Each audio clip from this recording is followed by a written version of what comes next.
আসসালামু আলাইকুম viewers, Sabinus কিচেনে তোমাদের স্বাগত জানাই। আজ আমি তোমাদের কাছে নিয়ে চলে এসেছি মোচার বড়ার রেসিপি।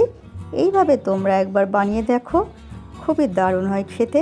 আশা করছি তোমাদের খুবই ভালো লাগবে।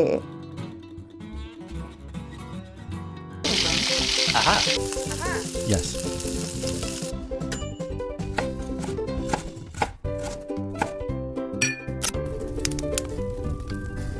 Wow!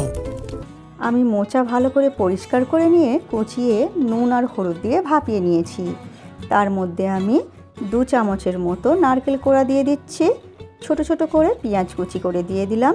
1/2 চামচ আদা রসুন বাটা, পরিমাণ মতো লবণ দিয়ে দিচ্ছি।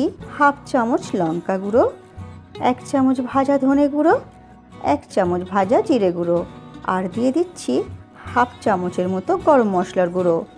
সব কিছু দিয়ে আমি ভালো করে কষলে মেখে নেব। এইভাবে একবার তোমরা মোচার বড়া বানিয়ে দেখো, খুবই দারুণ হয় খেতে। এরপর ভালো করে কষলে মাখিয়ে নিয়ে এর মধ্যে আমি 4 চামচ বেসন দিয়ে দিচ্ছি। 4 চামচ বেসন দেওয়ার পর আবার আমি ভালো করে মাখিয়ে নেব। তোমাদের যদি পানির প্রয়োজন হয় তাহলে একটু অল্প করে পানি দিতে পারো। ভালো করে মাখিয়ে নিলাম।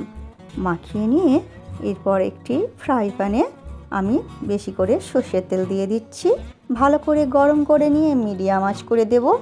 দিয়ে এরপরে গোল করে এইভাবে হাতের সাহায্যে আঙুল দিয়ে চ্যাপ্টা বানিয়ে নেব। নিয়ে এরপরে তেলে একটা একটা করে দিয়ে দেব। আমার রেসিপিটি তোমাদের এই পর্যন্ত পছন্দ হলে একটা লাইক করে দিও। পরবর্তী রেসিপি কী পেতে চাও সেটাও কমেন্ট করে জানিও।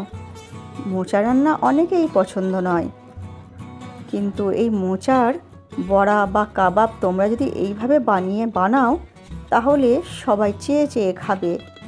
একবার এইভাবে অবশ্যই তোমরা মোচার বড়া বানিয়ে দেখো। এইভাবে 2 পিঠ আমি উল্টে পাল্টে মিডিয়াম আঁচে লাল করে ভেজে নেব। বেশি ফুল আঁচ দিলে পুড়ে যাবে, তাই তোমার মিডিয়াম আঁচে একটু সময় ধরে ভাজলে খেতে ভালো হয়, বড়াগুলো মচমচে হয়। তাই তোমরা মিডিয়াম আঁচে ঘন ঘন উল্টে পাল্টে তোমরা লাল করে ভেজে নিও।